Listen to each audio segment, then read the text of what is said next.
pressure. She sacked him. A great bull rush by Chris Jones. When it gets tough, you know, he's going to be there battling. The players appreciate it. The Chiefs put the hammer down with a 34-yard touchdown pass. The 10, still not down.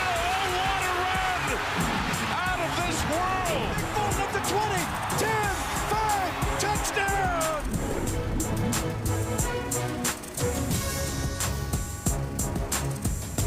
The Chiefs are still the Chiefs, and believe it, you gotta fight for your right to party!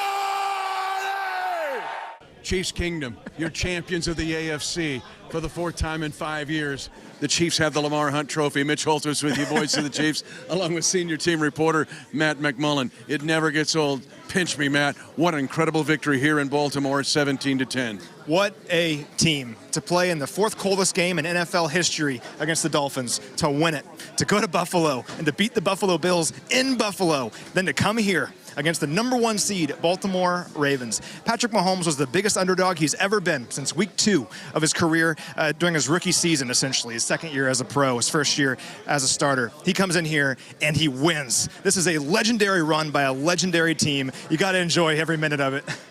And we can give you all kinds of stats, which we will, but honestly, this was simply an a team taking the fight to the other team. Baltimore's been awesome all year. First team in 54 years to lead the team in sacks and takeaways and scoring defense, the bully at the end of the block. The Chiefs took the fight to this team from the get-go, and that first half, I think the Ravens were stunned. Well, what did we talk about all week? The Ravens love playing bully ball. They love getting up on you, and then all of a sudden, it's an avalanche after that. The Chiefs never trailed in this game. The Chiefs had the lead or were tied throughout the entire game, and you're right. They brought the fight to Baltimore. And how about Patrick Mahomes? He begins the game 10 of 10, leads that touchdown drive. Travis Kelce having an incredible drive. 4th and 2, catches a 16-yard reception to extend the drive, and had a miraculous touchdown grab just a few snaps later. This team wasn't going to be denied tonight. They weren't going to come here and lose, and what do you know? They won once again. I'm not sure Travis Kelce's been more fired up to play a game than this one. Maybe Super Bowls, but he was so into this game. He was not going to lose this game, and he ends up being the all-time National Football League leader in receptions. Not tight ends, not running backs, wide receivers, all of them. He breaks Jerry Rice's record in this game. Kelce was phenomenal. So I watched the franchise last night, and I watched the final 5 minutes of it. And if you haven't already, you should go do it, because I watched the locker room celebration. I watched the vibe of the team, the energy of the team, and I thought to myself, there's no way this team's going to lose. This team is hungry. This team isn't done. This team is not going to be denied. And we saw that hunger and that fight out there on the field here in this one. The Chiefs weren't the #1 seed this year. The Chiefs didn't have the best record in the NFL. They weren't a buzzsaw all year long, but they got to this moment, and they know how to win in this moment, and they did it here tonight.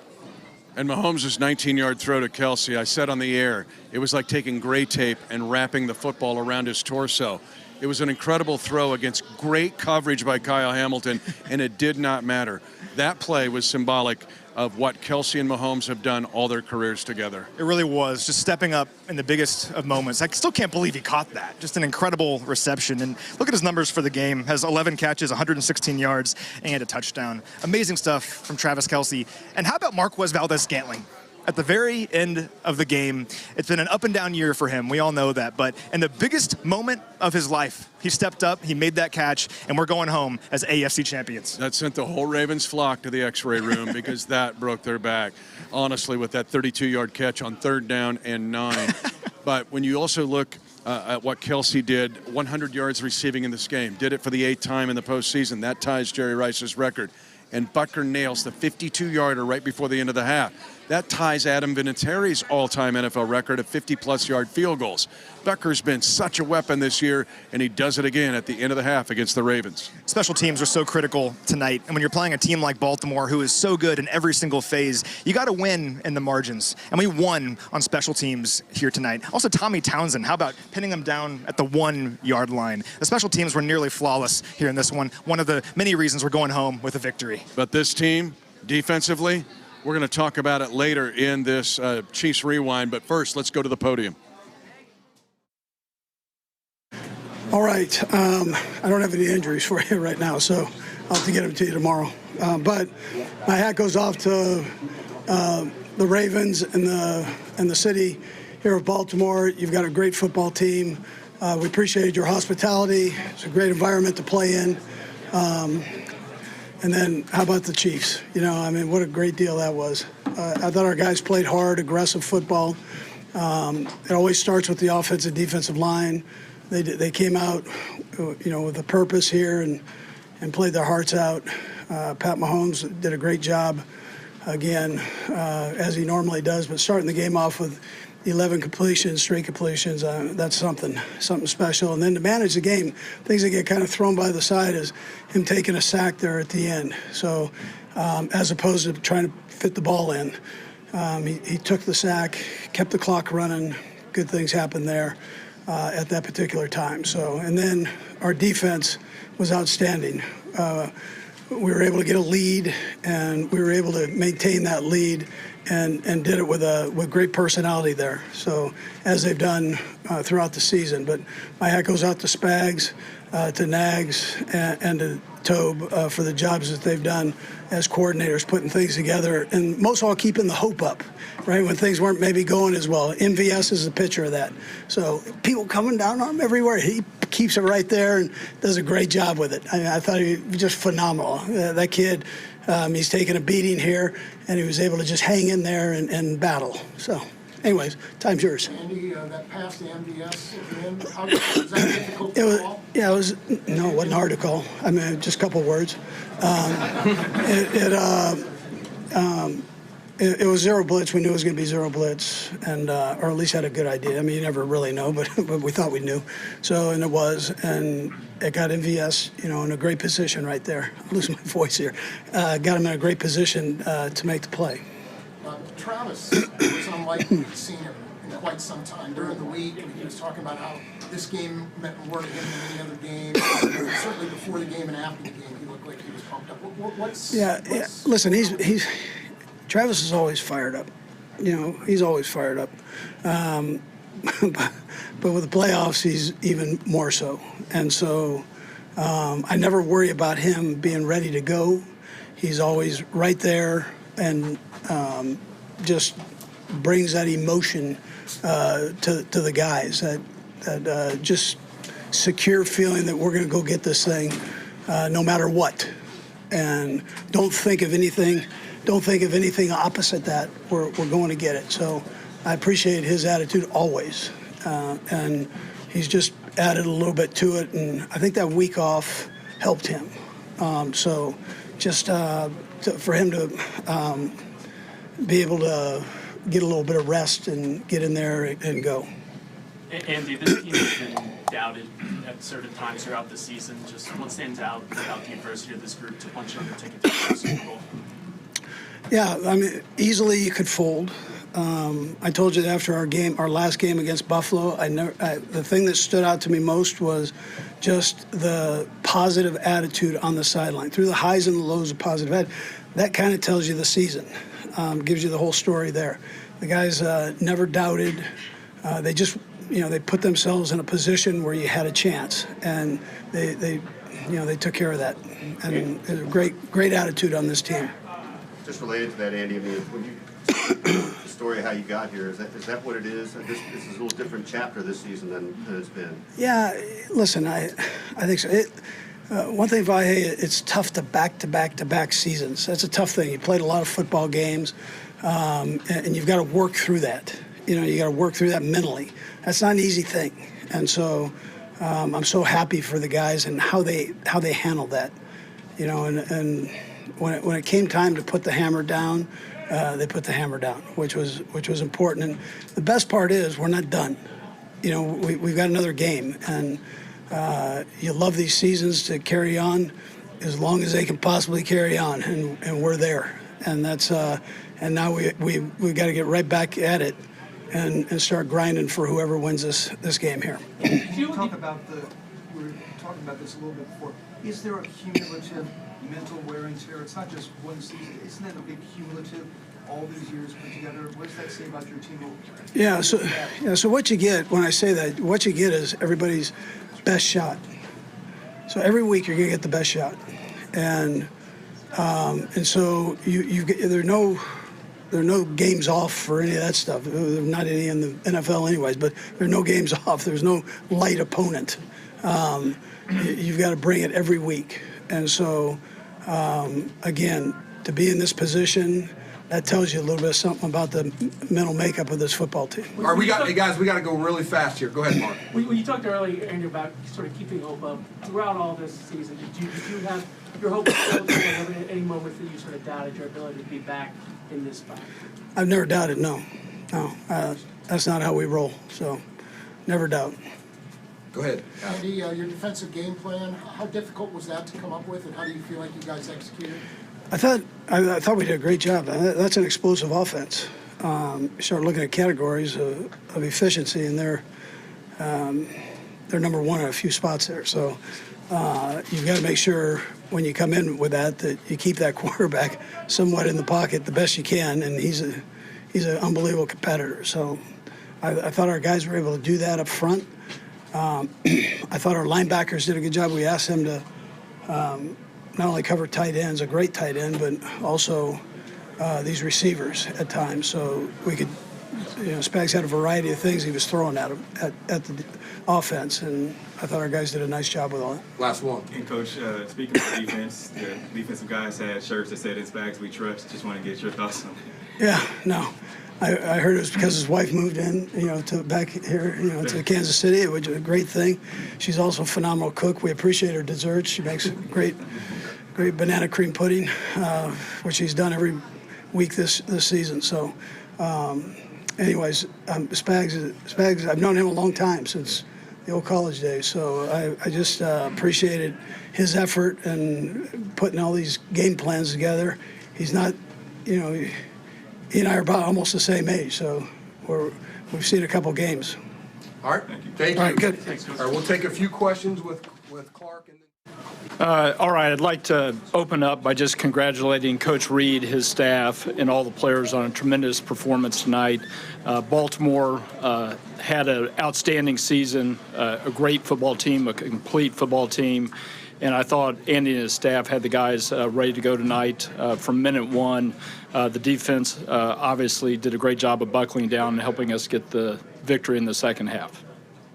Clark, I know you've been asked to summarize this a number of times, but can you put into words what Patrick's time with the franchise has meant to the franchise and how it's seemingly changed everything?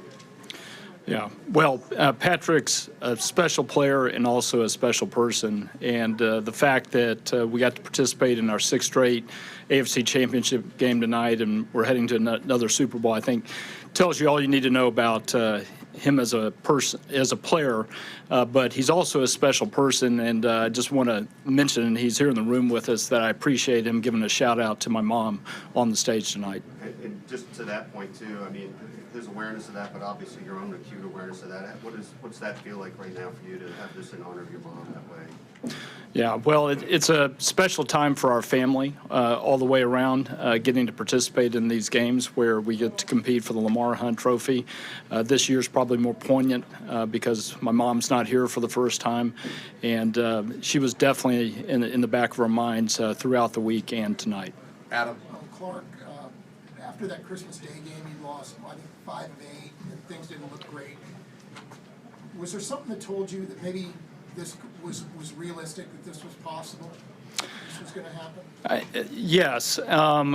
We've been lucky to have Andy here coaching the team for over 10 years, and he and the staff, as I mentioned, do a great job. One of the things that I think they're best at is being consistent. No matter what's going on. And that's an important message when you're being successful. It's also even more important, I think, when things are not working for you. And Andy's head was never down. He never doubted the team, and he and his staff just kept teaching. And, the result was by the time we got to the playoffs, we started playing our best football of the season. I also want to say that our general manager, Brett Veach, has done a tremendous job here over the last several years, certainly during the run that we've had in the AFC Championship games and the Super Bowl. But that defense that was out there tonight are a bunch of young players for the most part, and Brett's done a fantastic job of getting those players here so that Andy and his staff can coach them. You talk about Andy being consistent even when things weren't going well. Do you have any stories from that time that sort of maybe illustrate what you're talking about here? Yeah, well, after a tough game when we meet in his locker room, when we haven't gotten a victory, some of us in there have our heads down. Andy's never one of those guys. He's already looking forward to the next week. He's looking forward to the next opportunity. Doesn't believe that whatever problems that we had in the game that week are going to carry over to the next, and is very, very positive in that regard. All right. Thank you, Clark. All right, real quick, I just would like to congratulate Kansas City, the amazing Chiefs Kingdom. Quick thanks to Clark Hunt and his amazing family for trusting in our vision and giving us all the things we need. Mark Donovan and his staff, just amazing. Blessing to work with his coaching staff, and the credit goes to all the players. Just amazing. I joke with our staff on the way in. It was like a 1990s old AFC Central game. It was just a physical game, had to make plays, and kind of a throwback game from what we're used to playing. But nevertheless, just congratulations to the team and the staff. Just an amazing job. Go ahead. What stands out about the journey to get here as compared to the years past? Yeah, I just think we probably had more adversity this year. It is. I think someone asked a question before. I mean, I don't play, but I mean, just being around here and being part of this. I mean, there is the aspect of a mental fatigue. I mean, we've been blessed and fortunate to have a long seasons, and these guys, their off seasons are shorter and shorter and shorter. And as everyone knows, Coach runs an extremely tough training camp, and so there is a little bit of that. But these guys, it pays off in the end, because when you play your most important football, these guys are just so hard and so tough that we're able to come in environments like this, and Buffalo last week and win. It's not easy to do, but I think it's just how these guys are wired. Brett, you won for so many reasons, and defense particularly, et cetera, but I wonder if you could just describe the constant that Patrick has brought to it all to maintain what you guys have done the last few years and how that's stood up. You can't describe it. I mean, he's a legend. So, I mean, it's a blessing that he's part of this organization, and he's the best. And it's hard to describe a player like him because he's good in everything he does, and he gives everyone that belief and hope that doesn't matter what the odds are and where we're playing and where we're going. That if we have 15 under center, we have a shot. So it's really hard to explain someone that good, I think. But he's the best. But one other factor with that too is you know him enough by now to know that when he's being theoretically doubted, that seems to ratchet things up a little bit. Yeah. Were you pleased to see those sorts of doubts out there? Yeah, I'm not sure why anyone would do that and throw shade at him like that, because he's he's going to give you his best shot anyway. So there's no need to poke the bear. But if they want to do it, we certainly appreciate it. Last two, Adam and Pete. Brett, after the Christmas Day game, it was hard to see you guys standing here and doing this tonight. What did you see? Were there things you saw at that time to let you know that you could still get this turned around and be at this point now? I think that it's funny. We talked about this as a staff after that game, and it's what you do with adversity and how you handle it. And I actually think that a big reason of why we're here tonight is because of that Vegas game. Sometimes the worst things that happen to you or in your season turn out to be the best thing. And we were finding ways to win games, but something was off, whether it be offense or defense or special teams. It just wasn't in sync. But we were winning, and I think sometimes that just is deodorant, and you just keep going and going and going. That loss, I think, really hit us, and I think it allowed the whole organization to take a look in the mirror. So I really point to that game as one of, really being one of the key motivating factors to just get everyone dialed in here. And, as a GM, as a coach, anyone on our staff, I think the hope and thought when the season starts is if you can just be healthy and hot at the end of the season, that's all you can ask for. And, just fortunate that our team was relatively healthy and we're playing our best football when it matters most. Last one, Pete. Yeah, last year you guys really freed up the defense with the draft picks. This year, just how important now that you look back at the selection of Rasheed Rice and what he's meant to what the offense can do? Yeah, I mean, listen, we're always trying to get Pat offensive help, and I mean, no matter what people think or say, and it was a unique free agency and wasn't a lot to choose from, and then you're picking last from the draft. So we took what we had and we invested in some veteran defensive players. We brought Charles in and Drew in and Mike Edwards in, and then did try to get a receiver earlier in the draft. Didn't work out, and but we were patient, and that's what you need to do. Just be patient, disciplined, and thankfully it worked out, and Rasheed's done great. But you don't have to give 15 much. You give him a little, and he'll do the rest. All right. Thank you. Go ahead. Past MVS at the end, can you take us through that play? Yeah, Coach Reed had the confidence to give us a chance to throw the ball in that situation. They brought some pressure. Obviously were very concerned with what Travis was doing, and I looked at, I think it was Rasheed first. The safety cut him, and it gave MVS the free lane, and I just put it up and let him make a play. And in those situations, you put it up, you don't want to overthrow it, so you just put it up there one-on-one, let a guy make a play, and he did that. He made a great catch and sealed the deal. What does it mean to be in yet another Super Bowl? I assume you never get tired of this. No, you don't take it for granted either. You never know how many you're going to get to, if you're going to get to any. And so it truly is special. Just to do it with these guys after what we've been through all season long, the guys coming together, it really is special. But I told them, the job's not done. Our job now is to prepare ourselves to play a good football team in the Super Bowl and try to get that ring. Patrick, Kelsey during the week looked like he was particularly fired up. He said at one point he wanted this one more than any other game, and he looked pumped up before and after the game. What got into him this week, or was it just another week for him? Yeah, he's one of those guys that he loves the challenge. And all week, rightfully so, we heard about how great their defense was. And they were. They shut us out in the second half. But for Travis, that's like, all right, what can I do against this great defense? And so he has that mindset, and he led us like that. Every single practice, every single walkthrough, he was focused in, he was locked in, bringing energy. It makes my job a lot easier when you have a guy that's in that room, that tight end room, that receiving room, and he can lead those young guys and show them how we do and lead us to AFC Championship. Patrick, I know how much respect you have for Lamar and what his unit's been able to do. Your defense has been pretty special all throughout the season. To see what they did today, just how do you kind of put it into words? Yeah, it's special because that's a great team and a great quarterback. And Spags, it seems like when the games get bigger, when the challenges get higher, he performs even better. The guys execute the game plan well. They got timely turnovers that played down at the goal line, punching the ball out. I think it was Snead and recovering it. That was a timely turnover, obviously. And whenever they're rolling like that, I have to kind of manage my game. That's stuff that I've learned throughout the season is even if we're not having the success that I want to have, the defense is rolling and getting stops. Let's just take the safe choice, get the ball out of my hand, don't turn the ball over, and let's go win a football game. Last two will go Sam and then Adam. Patrick, it's the first time you've had to go on the road to get here, underdogs twice. What was just the experience like of this particular time? Yeah, it was cool. Just going into two hostile environments, having to come together as a team and to win those games and hold that trophy, it really was special. But if I had my choice, I'd rather do it at Arrowhead. So we'll try, after we go through the Super Bowl and hopefully win it, we're going to try to get it back at Arrowhead next year. Last two, go ahead. Just wonder, what was the most trying moment? You mentioned some up and downs. What was the most trying moment you think this season you guys had to push through? Yeah, I don't like losing any games. So every loss, I feel like, is tough. But we always had everything we wanted in front of us, and we had that mindset. Coach Reed preaches that every single day we come into the building. And no one hung their head, and everybody was ready to go. And now we're going to the Super Bowl, and like I said, we're not done. Vahe and Adam. Back to the play to Travis where you scramble around and make time and finally floated it in there. Can you just take us through that and what that reflects about how you guys play together? Of course, Travis ran the wrong route, and he ended up getting the football. No, the offensive line did a great job protecting.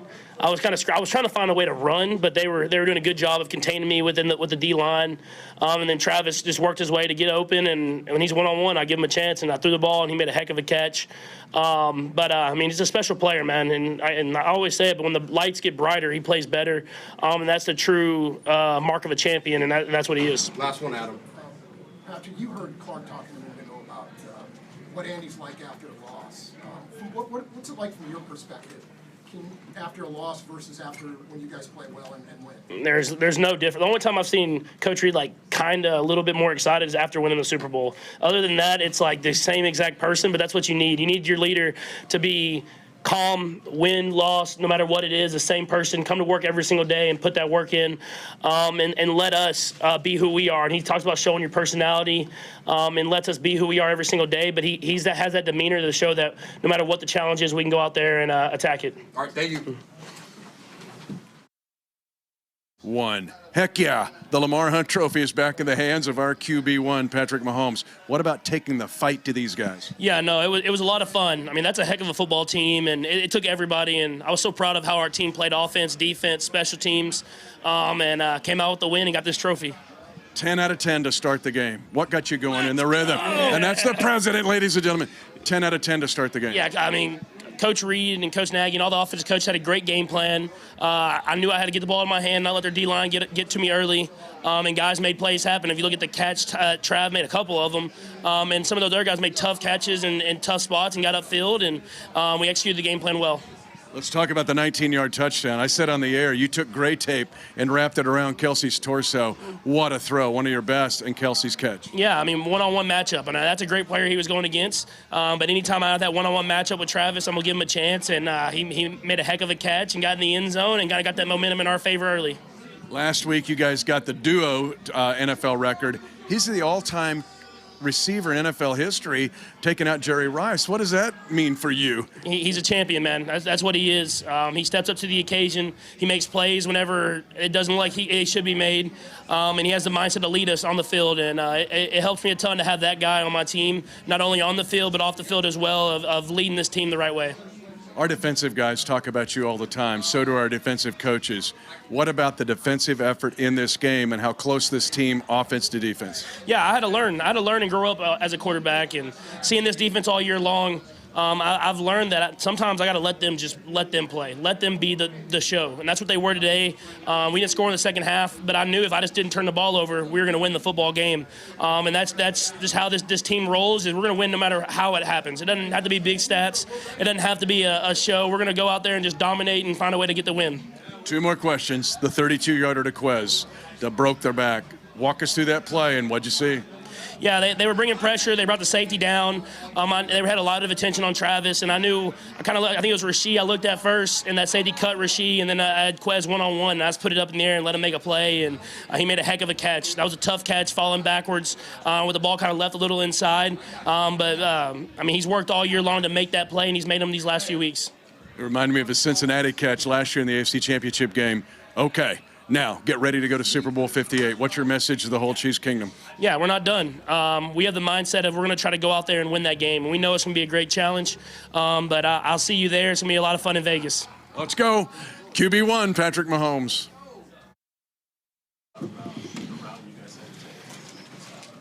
I think it's evident that we had finally go on the road, win a road playoff game, right? And the obstacles we had just to get to this AFC Championship game, one of Josh Allen and defeating the Buffalo Bills, playing our first game at Arrowhead, facing the Miami Dolphins, one of the highest power offenses in this game. They scored 70 points, I think, on the second game of the year. So when you take that into consideration, it's like it's a lot of obstacles we had to get through in order to be where we are today. And then facing Lamar with one of the best defenses I've seen. They got a complete team, and being able to overcome that is an obstacle itself. I think Lamar showed why he was MVP and then why he will win it again this year. He's an outstanding quarterback, and they got a lot of weapons around him. Chris, is there a different sort of satisfaction in the path you guys have taken this season? Absolutely. You got to take a second and look back at everything you had to go through. I never think it's about the destination, but the journey to get to the destination. And you look at the journey we had to take, it's a huge appreciation for that. Chris, you guys had shirts made in Spags We Trust. Just talk about that and the job that he did today. I still think Spags should be up for Assistant Coach of the Year. I mean, what he's been able to do with this defense from last year to this year, and how we was able to overcome a lot of humps, how we was able to force a lot of guys to grow. You know, you look at last year, it was 15, 13. You know, we gave up a lot of big plays, and come back this year. I'll say it right now, L'Jarius Sneed had an all-pro year. Should have been an all-pro. Tutu had an all-pro year, and we can go on down the list. And those guys set the standard on the back end, and we just continue humping with Joe Cullen on the front end. Pause. Chris, you know. Chris, what was it about this year's journey that you really appreciated? Just the adversity we had to face. Losing the first game of the year. Unfortunately, I wasn't here. Getting over that, and the holdout situation for me. And then to make it to the playoffs, facing the Miami Dolphins, who's, their offense can score at any moment. Then having to go up to Buffalo and play, and they've been playing lights out all year. Josh Allen picked it up around the 6th game of the year, and they beat a better Dallas Cowboys team, and they didn't lose until we was able to defeat them in the playoff. And then you come up to me, the best team in the NFL, the Baltimore Ravens, at their home with the adversity that we had to face, the fans, the crowd, home field advantage, and being able to defeat them. So I think there's a huge appreciation you have to take within that journey. The particular challenges that Lamar presents, which feel like you did well on defense, to limit the way you did. Yeah, we as a whole, we try to limit his big plays. We knew we wasn't going to be able to completely stop him, but just try to eliminate big plays. I think they hit us on 2. LJ kind of lost the receiver in the back end. 4 made a big time catch, and the second one, the first one was Nick got beat over the top by number 4. Lamar started running. 2 big plays. So if we're able to limit Lamar to 2 big plays, that's good. You mentioned LJ's All-Pro season. Just how big was that play for you guys to get the fumble at the goal line? It was huge. It just shows the testament and commitment he made throughout the year. The guy's been making plays all year. You can pull up his film. I don't think a receiver had over 100 yards on him the whole year. So when you got a guy like that, in the physical aspect of that, you see him jamming guys in the ground. A few weeks ago, you seen a highlight of him just pushing Tyreek in the ground. So when you have a cornerback on your team and that type of cornerback on your team, you can lock one side down. So we're able to kind of play tango or cover 3 on the other side with man-to-man on this side, because we know we got faith and trust in him that we're not worried about LJ. So he had a whole nother dynamic to this defense that I think Spaz was able to utilize and take advantage of. Last couple. Chris, was there a moment early in this season when you thought that this defensive unit could be special? I mean, from the beginning, we knew last year a lot of guys was going to force to grow, whether it's Josh, a young guy who's coming out, or Watson, a young guy who's coming out. When you got leaders, really 2 all-pros in the room, kind of those guys are able to build and grow from that. They can watch LJ. They can watch Trent McDuffie. They can watch their preparation, and they begin to prepare like that. They begin to want to be that guy, you know what I mean? So it helps a lot. Hey, Chris, Last one. you might know your answer to this, but just to be sure, was there ever a moment where you doubted you guys would be back here? Man, y'all doubted us. We ain't doubted. Y'all take care. Go for LJ. LJ, you were just here for that. What does it mean for Chris to just speak so highly about you and your season? Oh, it's a blessing, that type of guy, Chris. He's a great player, great guy as well. And to hear that come from him means a lot. What did you see on the play where you were able to knock the ball free at the goal line? I saw him. He had a step on me. All that was in my mind was just catch up and make the tackle. And that's what I did. And when I see him stretch the ball, I was just punched at the ball, and it came out. Jarius, what did he say to you? A couple plays before he got the penalty, you kind of pushed him down. What did he say to you? I didn't know that he did that, because if I knew he did, I would have said something to him, But yeah, the guys were telling me he stepped over me, and I didn't see that, but yeah. So you don't know what the penalty was? No, I did not. I just walked off next play. Yeah. So you weren't extra fired up from that play or anything? I mean, yes, I was kind of mad at myself because I didn't see him get behind me when I went to safety, and I was like next play mentality. Yep. Is that what the breakdown was on the play? You just didn't track I didn't track him, and I lost him behind me. Well, Jarius, what stands out about the route that you guys had to take to get here? Obviously, number 3 seed going on the road, but I mean, just throughout the whole season, what stands out to you about how you guys? Oh man, we had a lot of doubters from the beginning of the season. No one believed in us. The champs at that, they didn't believe in us, but we stayed at it. We had a lot of adversity, and we kept going, and look where we at now. Well, Jarius, they're a dominant team playing from ahead. How important was getting the lead early on them and you guys playing ahead the whole game? Yes, that was the main thing. Make sure we get a lead on them and make sure we get out front first and just do what we do and stop Lamar. How many coverages did you guys play today, Jarius? How many coverages? Yeah. We played like 2 probably. 0 and Tango. Couple more. Lamar had to hold the ball a lot. His time to throw was way higher than his season average. How important was it for you guys to keep stuff in front of you and then also be able to balance out with keeping in the pocket and not allowing that quick game? Yes, we knew the whole time, Lamar was going to run around. And the whole week, we just been Spaz just been putting it out here, make sure we pressed on our guys because Lamar was going to run around and look down the field to throw the ball. And we made sure we stayed glued on them guys. Legarius, was there particular enjoyment in doing this on the road the past couple of weeks? Oh, yeah, man. We've been at home most of the time, the couple past years. And coming to somewhere else home and take over, it's feel great. Last one, anybody? Thanks, LJ. Thanks, LJ. Yep, thank y'all. All right, guys, that is it for today. All week long, the national talk had been about the Ravens defense. And well, it should. They had an incredible defensive team, an incredible defensive year. Well, guess who was right behind them all year? The Chiefs defense. And now for 2 months, Matt, for 2 months, they've given up single digits in the second half, including 3 in this game to the Ravens at their place. We saw the best defense in the NFL tonight, but it wasn't who everyone thought it was. It was the Kansas City Chiefs. This is the best defense in football to do what they did here in this game against the number 4 scoring offense in the NFL and the number 1 rushing offense in the NFL. Baltimore's averaging 156 rushing yards per game. You know how many rushing yards they had in this one? 81. It was the first time they were held under 100 rushing yards in a game since week 1 of last season. The Chiefs defense was miraculous throughout this game. It began with limiting the running ability of Baltimore, and they truly did it throughout. And the 2 takeaways. This was a Chiefs team that was great on defense, but they didn't have a lot of takeaways. Only 17 in the regular season and only 1 in the playoffs until today.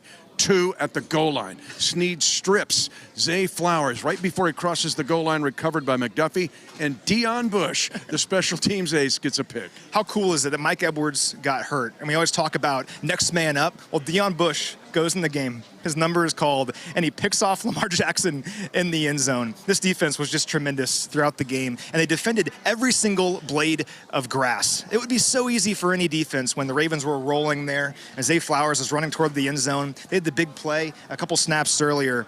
Maybe they're going to score there, right? No. Legarius Snead says, you have to get every single blade of grass on me, every single yard, or you're not going to score. Punches the ball out. This defense, what can you say about them? It's the best defense in the NFL. They proved it here tonight. Go back and watch Field Pass. We talked about this.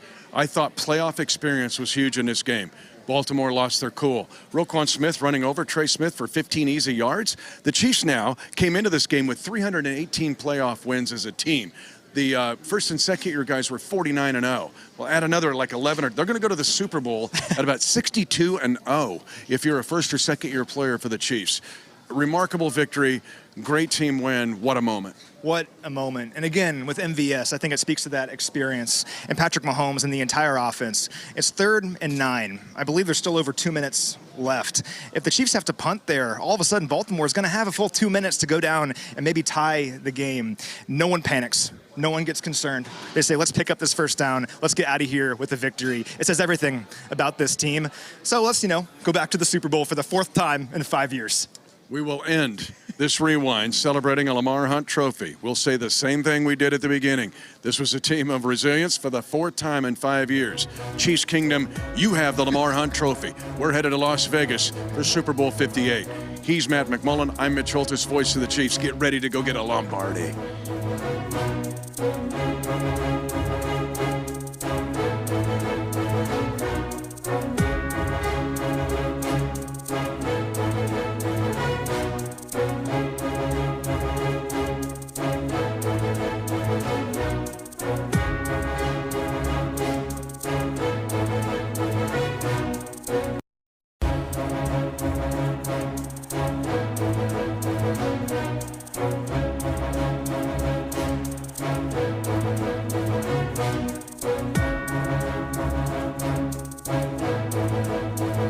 Chiefs Rewind is brought to you by Ford, the official car and truck of the Kansas City Chiefs, and by CommunityAmerica Credit Union, the official banking partner of the Kansas City Chiefs.